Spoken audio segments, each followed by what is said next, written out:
नमस्कार दोस्तों, मैं हूं प्रकाश अलकट्टी। स्वागत करता हूं आपका रेयर डिसीज इंडिया में।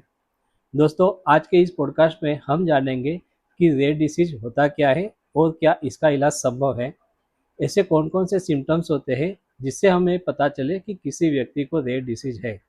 साथ ही हम ये भी जानेंगे कि स्क्रीनिंग टेस्ट करवाना क्यों इतना ज़रूरी है। ऐसे ही कई महत्वपूर्ण सवालों के जवाब देने के लिए आज हमारे साथ जुड़े हैं पीडियाट्रिशियन डॉक्टर चिंतन पटेल। तो स्वागत करते हैं हम इनका हमारे आज के इस पॉडकास्ट में। नमस्कार डॉक्टर चिंतन सर। नमस्कार प्रकाश जी। सर, तो आज हम ये रेयर डिसीज के बारे में बात करने वाले पूरा डीपली। ये पॉडकास्ट सिर्फ आज विल्सन डिसीज पे नहीं है, बल्कि विल्सन डिसीज के साथ जो अन्य रेयर डिसीज है उसके रिलेटेड भी हम बात करने वाले हैं। अच्छा। तो आप हमें सर, पहला प्रश्न मेरा आपसे ये रहेगा कि एक नॉर्मल डिसीज और रेयर डिसीज, इन दोनों में आप कैसे फर्क करते हो? तो नॉर्मल डिसीज और रेयर डिसीज वैसा अगर फर्क करना है तो उसमें क्या रहता है कि जो डे टू डे लाइफ में हम डिसीज के संपर्क में आते हैं, जो डे टू डे लाइफ के डिसीज होते हैं, जैसे कि सर्दी होना, खांसी होना, बुखार आना, एंट्रिक फीवर, वैसे जो रहते हैं वो डे टू डे लाइफ में बहुत ही कॉमन रहते हैं। तो उन वो वाले जो डिसीज होते हैं जो डॉक्टर्स रोज उसको एक कांटेक्ट में आता है, वो वाले एकदम नॉर्मल होते हैं। तो वो डायग्नोसिस करना भी इजी रहता है और उसका ट्रीटमेंट भी बहुत इजी रहता है, तो हम वो डे टू डे लाइफ में वही यूज करते हैं। जब रेयर डिसीज में क्या होता है, उसके जो सिम्टम्स होते हैं, जो स्टार्टिंग के सिम्टम्स होते हुए, वो मोस्ट कॉमनली जो हमारे नॉर्मल डिसीज होते हैं उसके अनुरूप आते हैं। लेकिन वही डिसीज की ट्रीटमेंट हम करेंगे तो उससे कोई फर्क नहीं पड़ता। यानी कि सिम्टम सेम होते हैं रेयर डिसीज में, और उसका आप प्राइमरी ट्रीटमेंट करोगे तो उसका असर नहीं होता, या फिर वही सिम्टम्स बार बार आपको देखने को मिलते हैं। तब जाके डॉक्टर को ये एक बार डाउट आता है कि ये शायद रेयर डिसीज हो सकता है, क्योंकि उसका ट्रीटमेंट एकदम नॉर्मली नहीं चल रहा है। तो वो डॉक्टर के ऊपर है कि वो कितनी सतर्कता से अपना जो रेयर डिसीज है वो नॉर्मल डिसीज से अलग कर सके। अच्छा, तो डॉक्टर हमें आप ये बताएं कि रेयर डिसीज की परिभाषा क्या है? रेयर डिसीज की परिभाषा वैसे देखी जाए तो ये होती है कि बहुत ही रेयर, यानी कि 1000 में एक, 10,000 में दो, या उस हिसाब से प्रिविलेंस कैसा कैसा है, हर एक रेयर डिसीज का प्रिविलेंस अलग अलग होता है। तो उस हिसाब से हम डिसाइड करते हैं ये डिसीज कितना रेयर है। कई डिसीज ऐसे होते हैं कि लाखों में एक, जैसे हम बोलते हैं। डे टू डे लाइफ में जो भी पेशेंट आता है डॉक्टर में, वो सबसे पहले रेयर डिसीज का डायग्नोसिस नहीं करता। उसके दिमाग में जो आता है, अगर कोई सर्दी के साथ कंप्लेंट में आता है तो वो नॉर्मल कोल्ड के लिए ही उसको ट्रीट करेगा, वो साइनोसाइटिस के लिए सीधे उसको ट्रीट नहीं करेगा।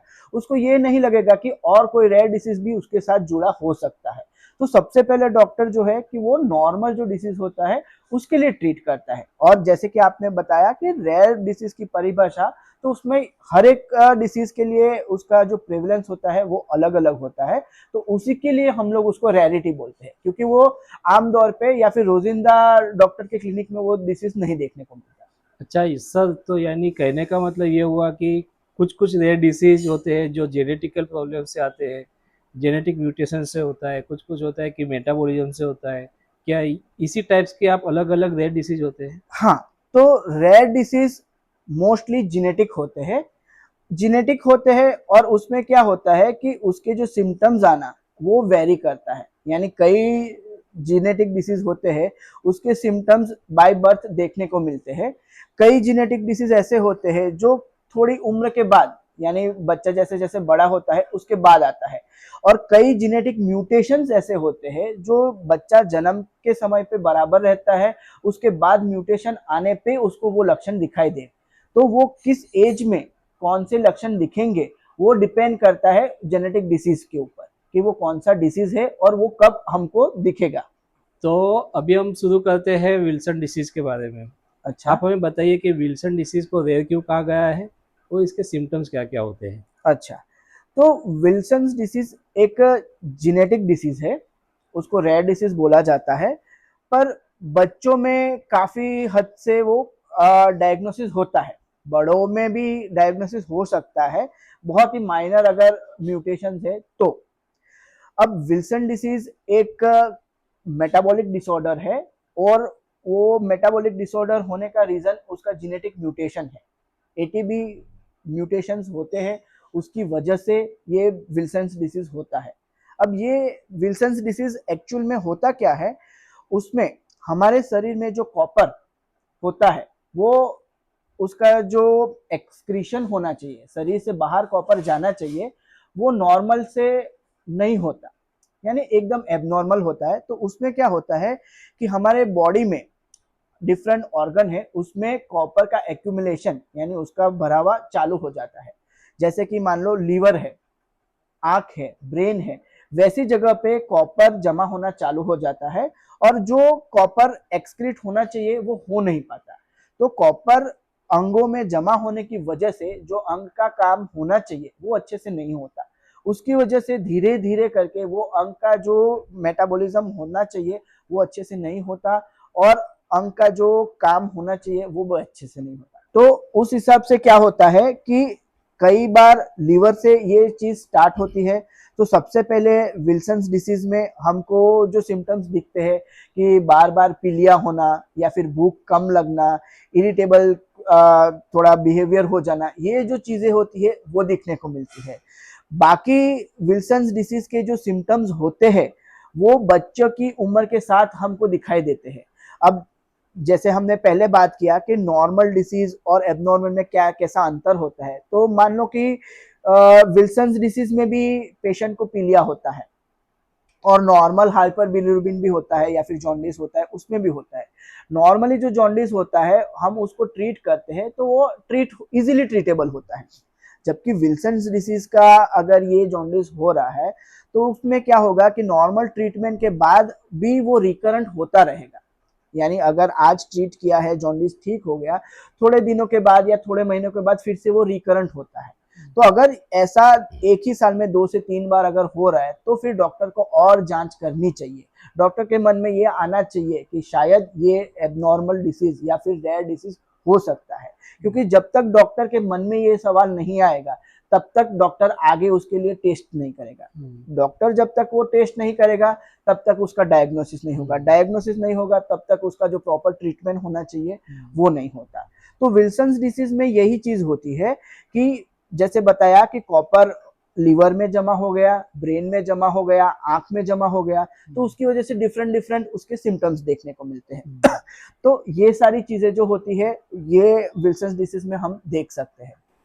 तो सर मैं ये भी जानना चाहूँगा कि ऐसे सिम्टम्स आपको दिखाई दिए हैं कि आपको लगा है कि ये विल्सन डिसीज का पार्ट हो सकता है, तो इसको डायग्नोस करने के लिए आप उन्हें क्या सलाह देते हो? हाँ, अगर विल्सन्स डिसीज का डाउट आ रहा है तो फिर उसके टेस्ट होते हैं। सबसे पहला सीरम सेरुलोप्लाज्मिन का टेस्ट होता है, 24 आवर्स यूरिन कॉपर टेस्ट होता है, लीवर फंक्शन टेस्ट होते हैं, आई चेकअप होता है, आईज में केयर फैक्टर रिंग्स वो बहुत ही कैप कॉमन होते रिंग्स, हैं, ओके। वो देखने को मिलते हैं। तो वो ऑफ्थेल का यानी जब आप आई चेकअप करवाते हो तो उसमें भी देखने को मिलता है।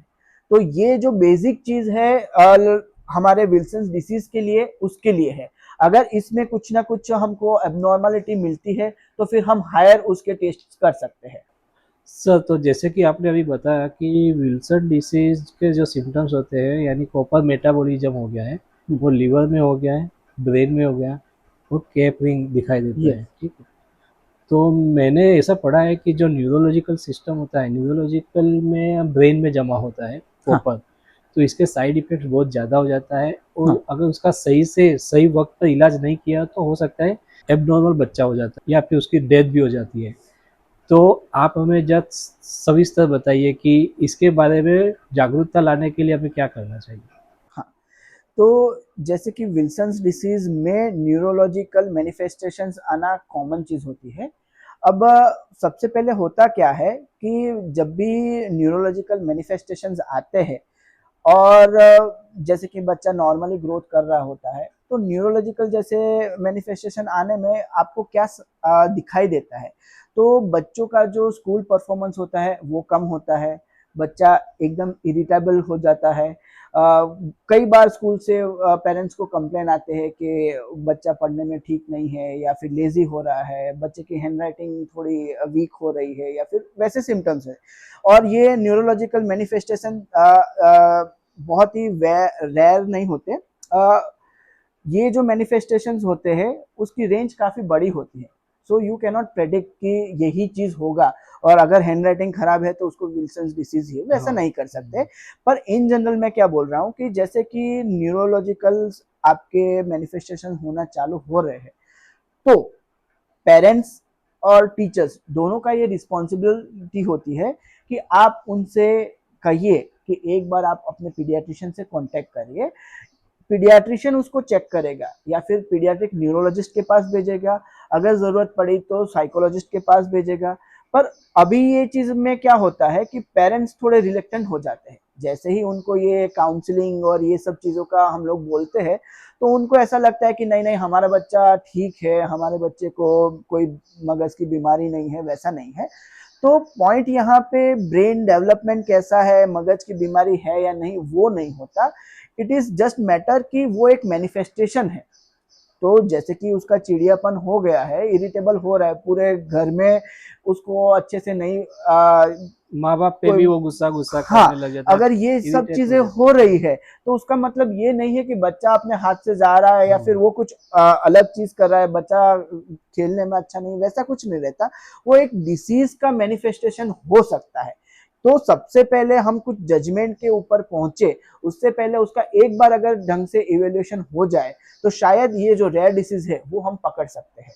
पर सर अभी मैंने कई जगह पे ये भी नोटिस किया है कि अगर डॉक्टर ऐसी सलाह देते भी है कि साइकोलॉजिकल कुछ डिफेक्ट हो सकता है, इसके बताना ज़रूरी है, तो पेरेंट्स को लगता है कि मेरा बच्चा पागल थोड़ी ना है, मैं क्यों साइको। हाँ, हाँ, तो तो ऐसे में आप कैसे उनको समझाते हो, कैसे ट्रीट करते हो? ये पार्ट थोड़ा डिफिकल्ट हो ही जाता है क्योंकि हर एक पेरेंट्स को अपने बच्चे से के साथ लगाव रहता है और कोई भी पेरेंट्स ये सुनना नहीं चाहता कि हुँ, उसके बच्चे को साइकोलॉजिस्ट की जरूरत है या हुँ, फिर ये जरूरत है। हुँ, पर आज का जो हाई टेंशन वाला अपना लाइफस्टाइल है उसमें कई बार साइकोलॉजिकल हेल्प लेना बहुत ही जरूरी रहता है, क्योंकि नॉर्मल बच्चों में भी जो स्ट्रेस की वजह से, एंजाइटी की वजह से फिजियोलॉजिकल मैनिफेस्टेशन देखने को मिलते हैं। जैसे कि कई बच्चों में ये देखने को मिलता है कि स्कूल के बाद घर पे आने के बाद बहुत ही थकान महसूस करते हैं, उनको कुछ काम करने का या फिर होमवर्क करने का मन नहीं करता। तो ये सब चीजें रूटीन लाइफ में तो एकदम ठीक है, लेकिन अगर ये बार बार हो रहा है तो आपको एक बार तो उसका कुछ ना कुछ सॉल्यूशन लाना चाहिए। तो ये चीज आप कर सकते हो। और मैं जो मेरे पेरेंट्स को समझाता हूँ जो भी बच्चों के लिए, तो उनको ये करने के लिए मैं बोलता हूँ कि ये सिर्फ एक काउंसलिंग या फिर साइकोलॉजिकल टेस्ट नहीं है।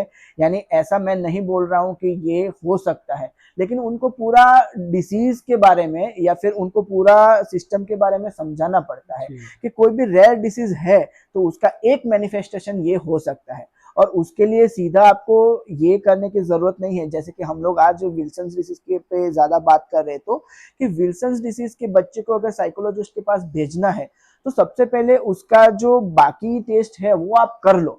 अगर उसमें एबनॉर्मलिटी पहले से पकड़ में आ जाती है हुँ, तो फिर आपको काउंसिल करना बहुत इजी पड़ जाता हुँ, है कि हमने ये सीरम सेरुलोप्लाज्मिन किया जी, जो हुँ, एबनॉर्मल आ रहा है, हुँ, उसका 24 आवर्स यूरिन टेस्ट किया वो भी फ़ोकस एबनॉर्मल आ ज़्यादा आ रहा है। रहा है। तो जी, हम लोग ये सोच रहे हैं कि ये विल्सन्स डिसीज हो सकता जी, है और हुँ, उसमें ये एक मैनिफेस्टेशन हो सकता है, तो प्लीज आप ये भी कर लो।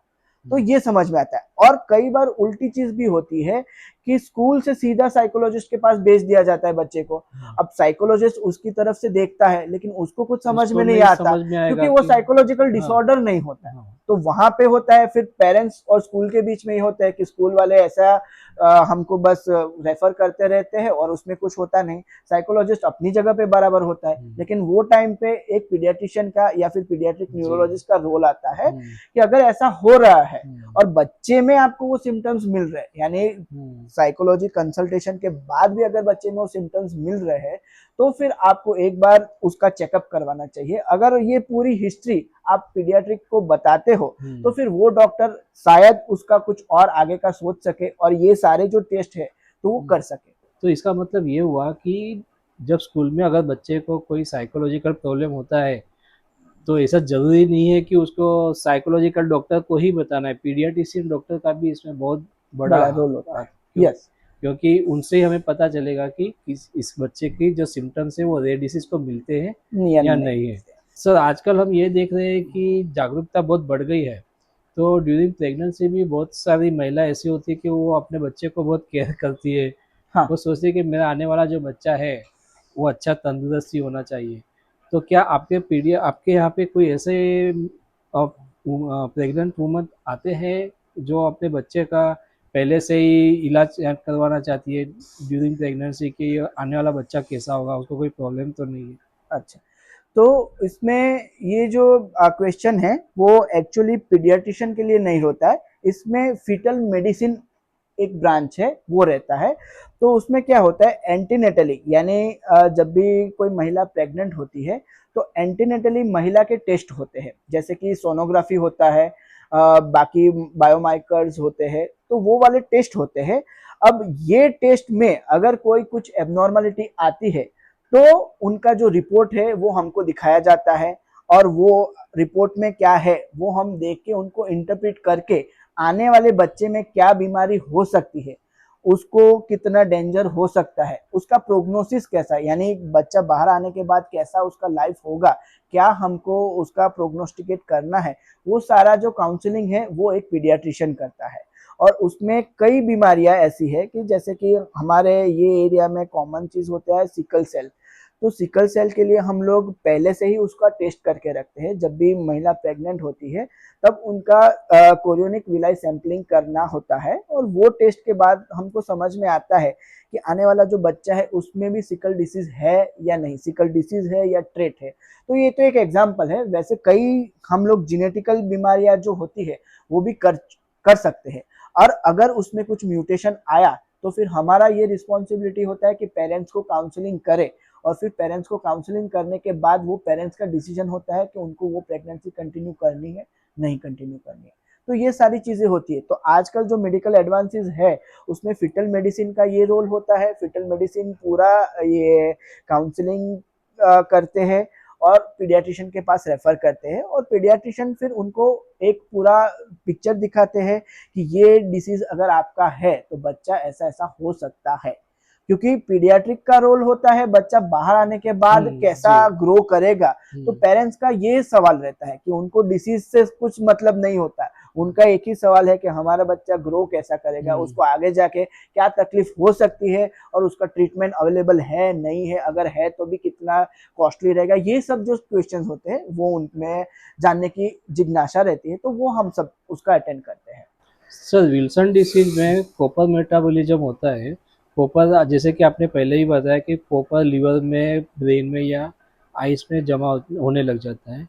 तो क्या हम ऐसा कुछ डाइट प्लान कर सकते हैं, खाने में कुछ कॉपर कम कर सकते हैं तो जिससे कि हमें कुछ फायदा हो? हाँ, तो उसमें मेन तो जो विल्सन्स डिसीज का ट्रीटमेंट होता है वो दो मोड्स पे काम करता है। एक तो कॉपर चिलेटर्स होते हैं जो हमारे शरीर में जो भी एक्स्ट्रा कॉपर है जमा हुए हैं उनको वहां से निकालते हैं। और दूसरी चीज हम कर सकते हैं कॉपर रिस्ट्रिक्टेड डाइट, जैसे कि हमारे नट्स वगैरह में काफी कॉपर होता है।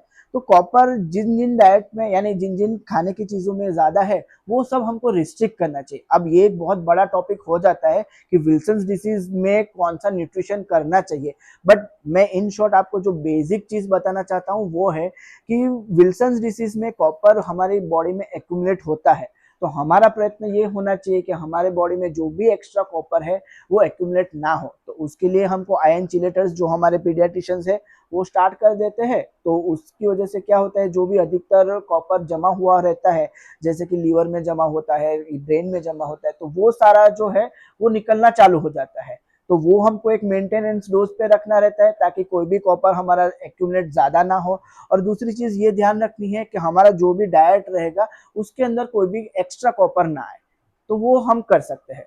सर इसमें आपको ये भी ध्यान रखना होगा कि बच्चे का ग्रोथ भी हो और उसके जो खाने में जो है वो कॉपर भी कम जाए, तो हाँ। इसके लिए आप कैसे मैनेज करते हो? हाँ, तो उसके लिए जैसे मैंने वही बताया कि हम कॉपर चिलेटर्स स्टार्ट करते हैं, और कॉपर रिस्ट्रिक्टेड डाइट बोलते हैं, कॉपर बिल्कुल भी नहीं देना वैसा नहीं जी। बोलते। और फिर उसका फॉलोअप हमको करते रहना पड़े। तो हर 6 महीने पे या फिर हर साल में हम लोग उनका यूरिन टेस्ट करके देखते हैं, तो हमको फ्री कॉपर कितना आ रहा है वो समझ में आएगा। और एक बार हम लोग उसका लीवर एंजाइम भी चेक करके देख सकते हैं, ताकि एक्स्ट्रा कॉपर की वजह से लीवर डैमेज हो रहा है या नहीं हो रहा है वो समझ में आएगा। इन शॉर्ट हमको ये करना है कि बॉडी का जो कॉपर रहेगा वो हमको मेंटेन रखना है, हमको ये नहीं करना कि कॉपर जीरो कर देना, वो तो पॉसिबल नहीं होता, क्योंकि हमारे डे टू डे लाइफ के लिए भी कॉपर जरूरी है। पर हमारा विल्सन डिसीज में यही रोल रहेगा कि एक्सेस कॉपर जो है वो नहीं होना चाहिए। जी डॉक्टर, आपने आज हमें बहुत अच्छी जानकारी दी है विल्सन डिसीज के बारे में। सर, मैं आपसे ये पूछना चाहूँगा कि विल्सन डिसीज जैसे अन्य ऐसी कौन सी रेयर डिसीज होते हैं जिनको लेकर पेरेंट्स आपके पास आते हैं, या उन्हें पता ही नहीं होता है कि मेरे बच्चे को ये डिसीज है, मगर आप उनको ढूंढ के निकालते हो सिम्टम्स देख के। तो ऐसे कौन से अन्य रेयर डिसीज है, उनके सिम्टम्स क्या क्या होते हैं, प्लीज हमें बताइए। तो विल्सन डिसीज तो एक रेयर डिसीज हो गया जो कभी कभी पीडियाट्रिक ओपीडी में हमको देखने को मिलता है। उनके जैसे ही काफ़ी जेनेटिक डिसऑर्डर्स होते हैं, मानो कि ड्यूशेन मस्कुलर डिस्ट्रॉफी, डीएमडी बोलते हैं। दूसरा होता है स्पाइनल मस्कुलर एट्रोफी। उसके बाद थैलेसेमिया होता है, इनबॉर्न एरर्स, मेटाबॉलिज्म के एरर्स होते हैं, सिस्टिक फाइब्रोसिस होता है। तो ये जो डिसीज है वो डे टू डे लाइफ में देखने को नहीं मिलते, बहुत रेयरली देखने को मिलते हैं। तो ये वाले जो डिसीजेज है वो बहुत ही चैलेंजिंग होते हैं, क्योंकि उनका सबसे पहले विजिट पे डायग्नोसिस करना इज ऑलमोस्ट इम्पॉसिबल होता है, क्योंकि उनके जो सिम्टम्स होते हैं वो इतने हटके नहीं होते, वो नॉर्मल जैसे ही दिखते हैं।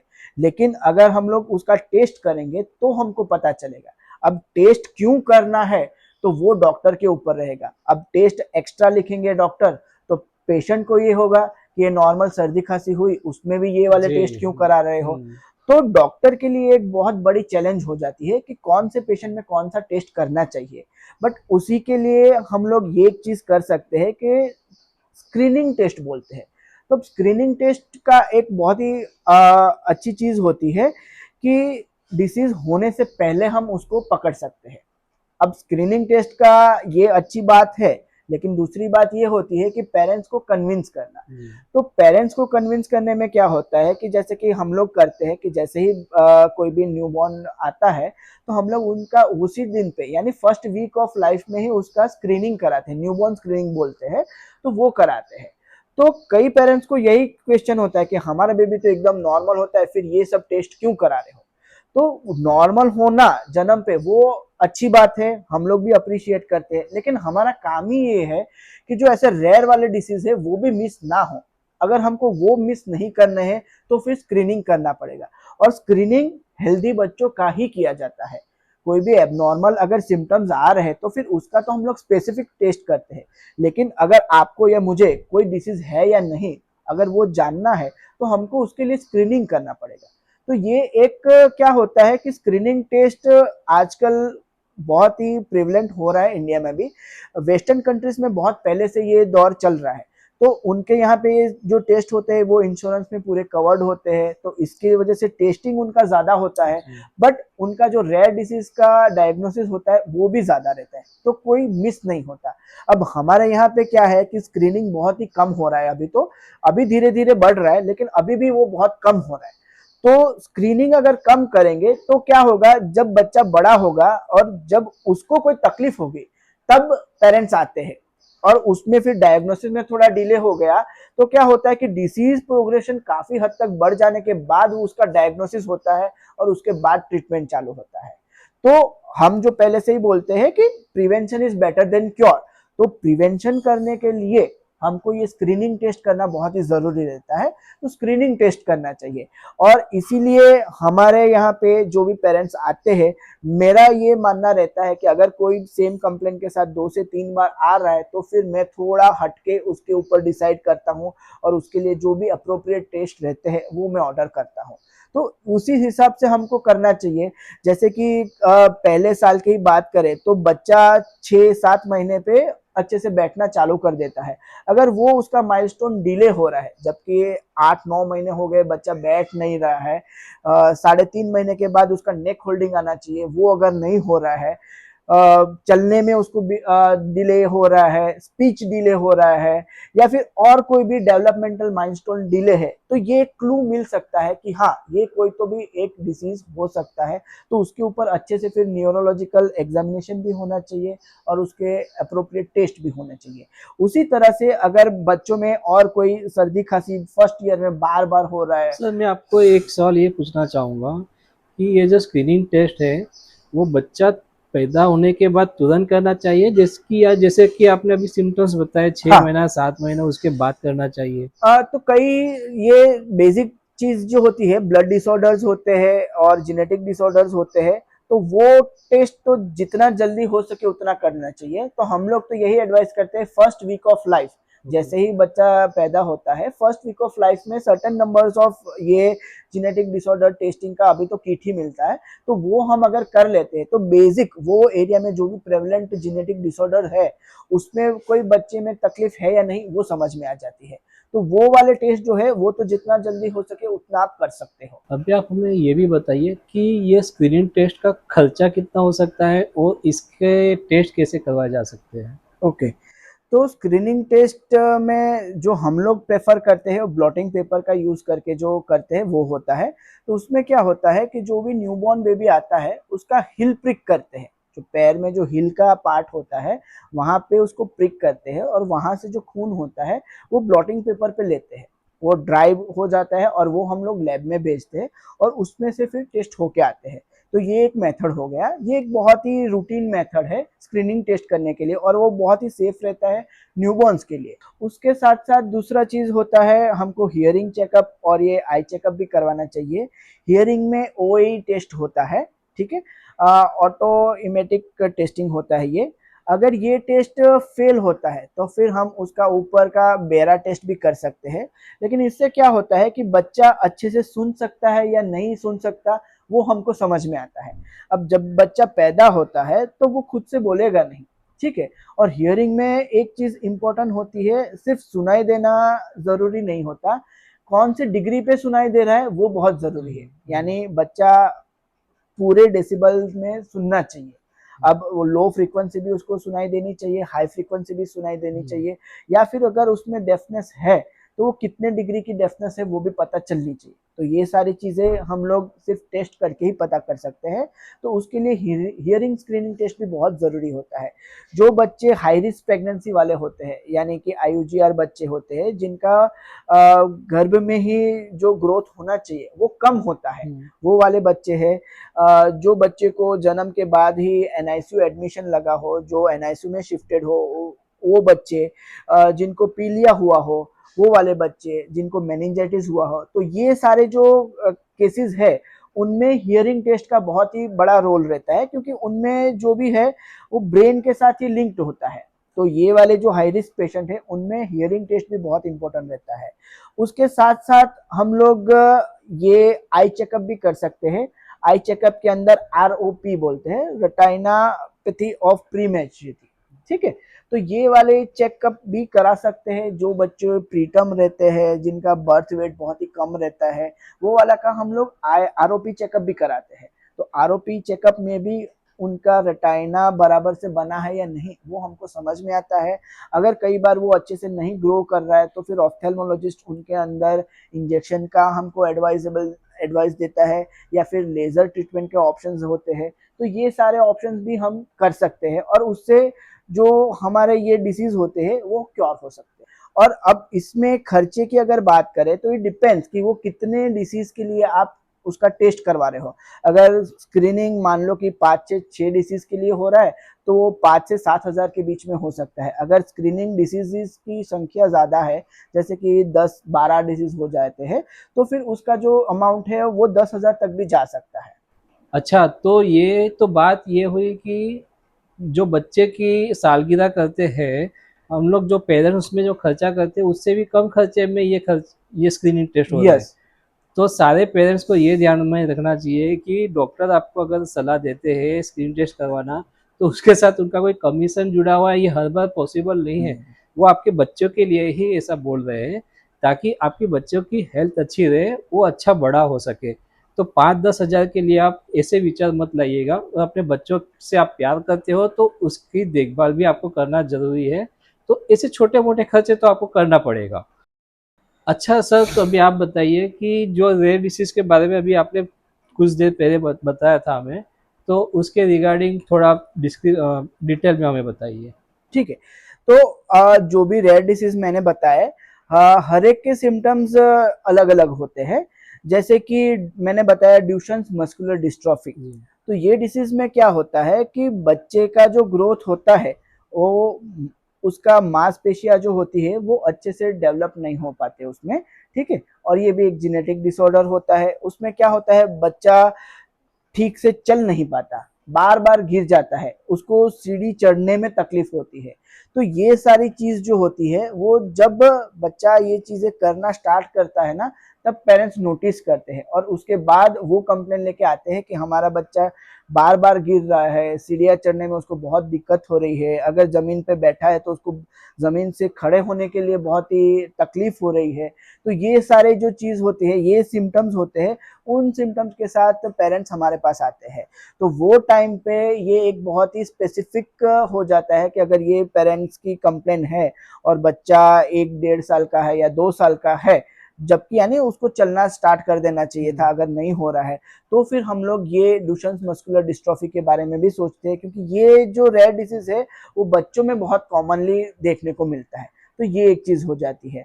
ठीक है। नहीं अगर सर, ये रेयर डिसीज कॉमनली देखने मिलता है क्या, इसके सिम्टम्स कॉमनली देखने मिलते रेयर डिसीज यानी कि ये रेयर डिसीज आपको एडल्ट में नहीं देखने को मिलता, हैं? ये ओके, बच्चों में ही बच्चों देखने को में मिल ज़्यादा जाता है, देखने इसलिए मैं मिलता है। उसको जी। कॉमन बोल रहा हूँ। हाँ। पर ये एक रेयर डिसीज है, यानी कि अगर आप कई बच्चे लेंगे तो उसमें जो डीएमडी का प्रेवलेंस होता है वो कम होता है। ताकि ये जरूरी नहीं है कि जो बच्चा सीढ़ी नहीं चढ़ सकता उसको डीएमडी ही है, वैसा जरूरी नहीं होता है। पर ये एक लक्षण होता है। तो ये वाले जो मैंने सेट्स ऑफ लक्षण जो सिम्टम्स बताया है वो डीएमडी के लिए बहुत स्पेसिफिक है। अगर ये 3-4 जो लक्षण है वो सारे ही आपके बच्चे में अगर दिख तो रहे एक और बार बच्चा टेस्ट दो करवाना। ढाई साल का है, तो फिर उसको डीएमडी होने के चांसेस बहुत ज्यादा जी। बढ़ जाते हैं। और उसके बाद फिर उसका मसल टेस्टिंग होता है, बायोप्सी लेके वो टेस्टिंग किया जाता है। और उसके बाद अगर ये हो गया तो उसके अप्रोप्रिएट उसका ट्रीटमेंट स्टार्ट किया जाता है, फिजियोथेरेपी स्टार्ट किया जाता है। अगर डीएमडी वाले बच्चों का भी टाइम पे डायग्नोसिस हो जाता है और उसका ट्रीटमेंट भी बराबर से होता है विथ फिजियोथेरेपी एंड ऑल, तो उसका लाइफ एक्सपेक्टेंसी काफी बढ़ जाता है और उसका जो क्वालिटी ऑफ लाइफ बोलते हैं वो भी हम काफी सुधार सकते हैं। नॉर्मल बच्चों की तरह वो भी तो फिर रह कर सकते सकते हैं। हैं। यस। वैसे ही दूसरा एक है सिस्टिक फाइब्रोसिस। अब सिस्टिक फाइब्रोसिस में मेनली क्या होता है, जो एक रेस्पिरेटरी यानी कि फेफड़े में होता है, फेफड़े की वजह से ये तकलीफें आती है, उसमें जेनेटिक म्यूटेशन से ही होता है। तो उसमें कफ बहुत ही गाढ़ा हो जाता है, बार बार कफ करने के बाद वो कफ निकलता है, वैसा रहता है। तो पहले तो हम लोग उसको न्यूमोनिया या ऐसे ही करके ट्रीट करते रहते हैं, लेकिन उसके बाद बाकी सिम्टम्स भी अगर उसको देखने को मिलते हैं कि साथ साथ भूख कम लगना, वजन बराबर से नहीं बढ़ना, बाकी इन्फेक्शन बार बार होना, ये सब चीजें अगर होती है तो हम लोग एक सिस्टिक फाइब्रोसिस के बारे में भी सोचते हैं कि हाँ ये भी एक बच्चों में हो सकता है। क्योंकि ये जो भी हम आज रेयर डिसीजेस के बारे में बोल रहे हैं वो जेनेटिक होते हैं। तो वो जेनेटिक होने का मतलब क्या होता है कि वो उसके जो लक्षण है वो जब भी बच्चा रहता है तभी से कुछ ना कुछ दिखना चालू हो जाता है। वो आपके ऊपर रहता है आप कितना जल्दी उसको पिक कर सको। अगर बच्चों में वो पिक नहीं होता है तो फिर एडल्ट लाइफ में या फिर एडोलेसेंट जब होते हैं तब वो पिक होता है। तो ये नहीं होता है कि वो जो हमारा सिस्टिक फाइब्रोसिस है वो 15 साल के बाद हुआ है, वो पहले से ही धीरे था धीरे उसका। धीरे धीरे वो लेकिन वो बढ़ते धीरे धीरे जाते हैं। डिसीज भी प्रोग्रेशन में हो रहा है हाँ। और बहुत ही लेट जाके उसका मैनिफेस्टेशन हुआ डायग्नोसिस और हुआ। तब जाके डायग्नोसिस हुआ। तो ये वाले चीज होते हैं। अब दूसरा है अपना थैलेसेमिया। तो थैलेसेमिया में भी क्या रहता है कि ट्रेट रहता है और डिसीज रहता है, और उसमें भी फिर प्रकार होते हैं। ठीक है, अल्फा थैलेसेमिया, बीटा थैलेसेमिया, वो वाले कई उसमें ये रहते हैं। अब जो हमारा थैलेसेमिया बीटा थैलेसेमिया रहता है और उसका डिसीज रहता है, तो उसमें क्या रहता है कि बच्चों को बार बार खून चढ़ाना पड़ता है। ठीक है। तो ये भी जो डिसीज है वो हम लोग पहले से स्क्रीन कर सकते हैं। अगर मदर फादर में थैलेसेमिया है तो फिर बच्चों में ये थैलेसेमिया आने का चांसेस बहुत ज्यादा बढ़ जाता है। और थैलेसेमिया के लिए तो हम लोग प्री मराइटल काउंसलिंग भी करते हैं। ताकि जब भी शादी करने वाले होते एक लड़का लड़की, तब भी पहले उनका डायग्नोसिस करना ज़रूरी बनता है और उनके बाद उनको ये फिर डिसाइड करना चाहिए whether to go for wedding और नॉट। तो उससे क्या होता है कि आपको आपके आने वाली प्रोजेनी में थैलेसेमिया होने का चांसेस कितना है, क्या है, वो पूरा काउंसिल होता है। उसके बाद आप डिसाइड करते हो कि आपको मैरिज करना है, नहीं करना है। अगर मैरिज करना है तो बच्चे रखने हैं, नहीं रखने हैं, रखने हैं तो कितने रखने हैं, ये पूरा जेनेटिक काउंसलिंग होता है, उसके बाद आप करो। तो उसमें क्या रहता है कि आप पूरी तरह से प्रिपेयर्ड रहते हो, काफ़ी सारे टेस्टिंग होते रहते हैं, तो उसके बाद आपके बच्चे में डिसीज़ है, ट्रेट है, ये सब समझ में आता है।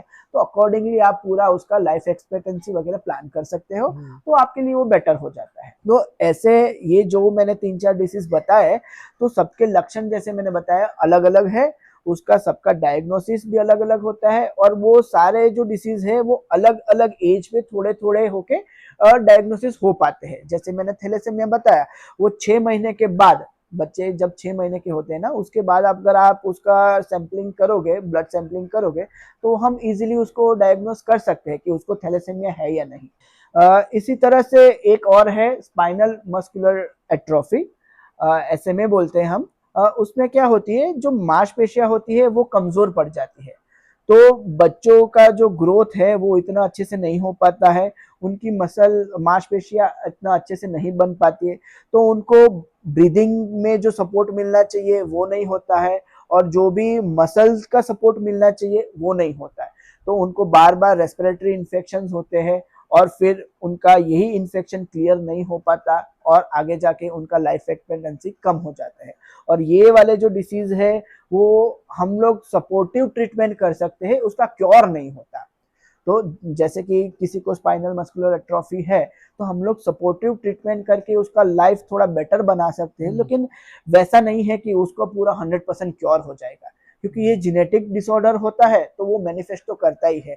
बट यही है कि आप उसको कितना जल्दी डायग्नोस कर लेते हो और कितना अच्छे से उसका सपोर्टिव मैनेजमेंट होता है। डॉक्टर आप हमें ये भी बताइए कि ऐसे कौन से बेसिक सिम्टम्स होते हैं जिसे पेरेंट्स को कभी भी इग्नोर नहीं करना चाहिए? हाँ, तो सबसे पहले मैं जो मेरे क्लिनिक में करता हूँ वो डेवलपमेंटल माइलस्टोन चेक करना रहता है। बच्चा 5 साल की उम्र का होगा तब तक उसके हर एक डोमेन में, लाइक ग्रॉस मोटर, बच्चे का बैठना, उठना, खड़ा रहना, चलना, दौड़ना, ये कौन से एज पे होना चाहिए वो माइलस्टोन फिक्स होते हैं। तो उसके आगे के 1-2 महीने में अगर ये माइलस्टोन नहीं आ रहा है, डिले हो रहा है, तो फिर आपको दिखाना चाहिए पीडियाट्रिशियन को कि ये क्यों हो रहा है आपका। दूसरा उसका डोमेन होता है फाइन मोटर, यानी कि जो स्किल होते हैं, हैंड के स्किल होते हैं, वो कैसी है वो आपको देखना चाहिए। उसका लैंग्वेज, यानी वो कैसा बोल पाता है वो देखना चाहिए। उसका सोशल इंटरेक्शन कैसा है वो देखना चाहिए। तो ये बेसिक 4 डोमेन हो जाते हैं और उसको एज अकॉर्डिंगली हम लोग उसके माइलस्टोन ऑलरेडी सेट होते हैं कि इतनी उम्र में इतना माइलस्टोन अचीवेबल होना चाहिए। अगर ये अचीव नहीं हो रहा है, डिले हो रहा है, तो फिर पेरेंट्स को वो इग्नोर नहीं करना है और पीडियाट्रिशियन को अच्छे से बताना है कि ये हमको ऐसा लग रहा है कि इतनी उम्र हो गई है और ये नहीं हो रहा है। तो एक माइलस्टोन वाला हो गया। दूसरा चीज हो गया कि बच्चा अच्छे से खाना ही नहीं खा रहा है। अगर खाना नहीं खा रहा है तो हम लोग कॉमनली क्या करते हैं कि बच्चा बहुत शरारती है इसलिए खाना नहीं खा रहा है, लेकिन सर्टेन एज के बाद भी अगर बच्चा अच्छे से खाना नहीं खा रहा है, खाने के बाद भी उसका वजन अच्छे से नहीं बढ़ रहा है, तो फिर वो एक साइन होगा कि आपको अपने पीडियाट्रिशियन को बताना पड़ेगा कि उसको ये तकलीफ हो रही है या फिर ऐसा हो रहा है, तो प्लीज उसको चेक करिए। क्योंकि वजन नहीं बढ़ना एज के अकॉर्डिंगली वो एक बहुत बड़ा फैक्टर होता है, डिस्पाइट गिविंग प्रॉपर न्यूट्रिशन। तो हमारे यहाँ पे 2 चीज होती है, एक तो माल न्यूट्रिशन होता है, उसमें प्रॉपर ग्रोथ नहीं होता। दूसरा ये होता है कि प्रॉपर न्यूट्रिशन के बाद भी आपका वजन नहीं बढ़ रहा है, तो उसमें फिर ये कोई ना कोई डिसीज हो सकता है, तो वो फिर चेक करना पड़ता है। सर हमें आप ये भी बताइए कि रेयर डिसीज को फाइंड आउट करने में फैमिली हिस्ट्री कितना जरूरी होता है? हाँ, फैमिली हिस्ट्री बहुत ही ज़रूरी होता है, क्योंकि जो रेयर डिसीजेज़ हमने बताए वो पूरे जेनेटिक्स होते हैं, और जेनेटिक होते हैं तो क्या होता है, मोस्टली फादर मदर में कोई ना कोई सिम्टम्स होते हैं या फिर उनमें से ये पास ऑन होते हैं। तो फादर मदर से ये डिसीज पास ऑन होते हैं, तो फैमिली हिस्ट्री बहुत ही इंपॉर्टेंट होती है। फादर मदर के साथ साथ मैटरनल अंकल पैटर्नल अंकल वो उनका इन्वॉल्वमेंट कैसा है, यानी पूरे फैमिली में कहीं पे ये सिम्टम्स है, कोई सडन डेथ हुआ है, तो ये वाले जो सिम्टम्स होते हैं या फिर ये हिस्ट्री होती है वो जानना बहुत ही जरूरी होता है, क्योंकि उससे कई बार हमको क्लू मिलता है कि हाँ अगर ऐसा हो रहा है ना तो ये वाला डिसीज हो सकता है। सर मैं आपसे ये पूछना चाहूँगा अभी कि जैसे कि अभी कोई एक पर्सन है, उसको विल्सन डिसीज़ है, मैं वापस विल्सन डिसीज़ पे आ जाता हूँ, तो क्या उसकी मौसी के बेटे को या उसके अंकल के बेटे को भी क्या विल्सन डिसीज़ होने के चांसेस है? नहीं इतना ज्यादा प्रेडिग्री चार्ट में हमको जाने की जरूरत नहीं है, लेकिन सबसे अगर कोई पेशेंट विल्सन डिसीज का हम डायग्नोसिस करते हैं तो हम लोग पेशेंट के पेरेंट्स उनको चेक कर सकते हैं और पेशेंट के जो सिबलिंग्स होते हैं उनको चेक कर सकते हैं, और उसके बाद उनके जो पेशेंट है उनका अगर कोई बच्चा बच्ची है तो उनको चेक करना जरूरी बनता है। ओके, यानी ये सीमित है सिबलिंग्स तक और सिबलिंग्स उनके तक। बच्चों के बच्चों हाँ। तक। जी। आज तो आपने बहुत सारी हमें जानकारी दी ये रेयर डिसीज़ के बारे में। सर आपका एक आखिरी मैसेज हमारे पेरेंट्स के लिए जो अपने बच्चों के लेकर बहुत चिंतित है, उनको आप क्या मैसेज देना चाहोगे? पेरेंट्स के लिए तो एक ही बात बताना चाहूंगा कि हर एक पेरेंट यही सोचता है कि हमारा बच्चा एकदम हेल्दी रहे और उसका ग्रोथ बहुत ही अच्छी तरह से हो, उसी के लिए हर एक पेरेंट ये करता है। लेकिन मेरा उनसे एक ही निवेदन है कि अपने बच्चों पे अच्छे से ध्यान रखें और कोई भी छोटी सी छोटी चीज जो उनको ऐसा लगे कि ये थोड़ा एबनॉर्मल हो रही तो उसको इग्नोर ना करें, उसके ऊपर थोड़ा ध्यान रखो। रिपीटेड अगर वही चीज हो रही है तो प्लीज जब भी आप अपने पीडियाट्रिशियन के पास रूटीन चेकअप के लिए या वैक्सीनेशन के लिए जाते हो तो उनसे कंसल्ट करें, क्योंकि ये पेरेंट का रोल रहता है कि आप डिसीज का जो भी सिम्टम है वो पीडियाट्रिशियन को बताएं। पीडियाट्रिशियन के पास जब भी आप विजिट पे जाते हो तब बहुत ही छोटा टाइम रहता है, तो वो टाइम में पूरा चेकअप हो पाना और फिर पूरी हिस्ट्री उनको ले पाना वो बहुत मुश्किल हो जाता है। तो पेरेंट्स अगर ये चीज अच्छे से करेंगे तो फिर पीडियाट्रिशियन अच्छे से उनको काउंसिल कर सकता है, गाइड कर सकता है, और ऐसे वाले जो हमारे रेयर डिसीजेज होते हैं वो हम पकड़ सकते हैं। तो पेरेंट्स को एक ही है कि माइलस्टोन्स अच्छे से फॉलो कर रहा है या नहीं बच्चा, वो देखना है, उनका न्यूट्रिशन कैसा है वो देखना है। अगर न्यूट्रिशन के हिसाब से उसका वेट गेन या फिर हाइट नहीं बढ़ रही है तो फिर आपको अपने पीडियाट्रिशियन को बताना है। तो पेरेंट्स को भी ध्यान रखना चाहिए कि ऐसे कोई भी सिम्टम्स अगर आपको अपने बच्चों में दिखाई दे तो उसे प्लीज़ हल्के में ना लें और जल्द से जल्द एक अच्छे डॉक्टर को आप बताइए, जिससे कि आने वाली जो फ्यूचर में बच्चों को जो तकलीफ हो सके उसे अभी से उसका इलाज शुरू कर सकते हैं। तो रेयर डिसीज़ के बारे में हमने यहाँ पर बहुत कुछ जानकारी प्राप्त की। डॉक्टर चिंतन सर आपका बहुत बहुत धन्यवाद। आप हमारे पॉडकास्ट में आए और हमारे पेरेंट्स को आपने इतनी अच्छी जानकारी दी रेयर डिसीज़ के बारे में। आपका बहुत बहुत धन्यवाद। Thank you Prakash ji. Thank you sir. दोस्तों आपको यह वीडियो कैसा लगा? अगर आपको ये वीडियो अच्छा लगा तो प्लीज़ इसे लाइक कीजिए और हमारी चैनल को सब्सक्राइब कीजिए। और रेयर डिसीज़ के बारे में अगर आपको कोई भी सवाल पूछना हो तो बिना झिझक के हमें कमेंट कीजिए। मैं चाहूँगा कि आने वाला पॉडकास्ट में मैं उसे सम्मिलित कर सकूँ और आपके सवालों के जवाब आप तक पहुँचा सकूँ। धन्यवाद।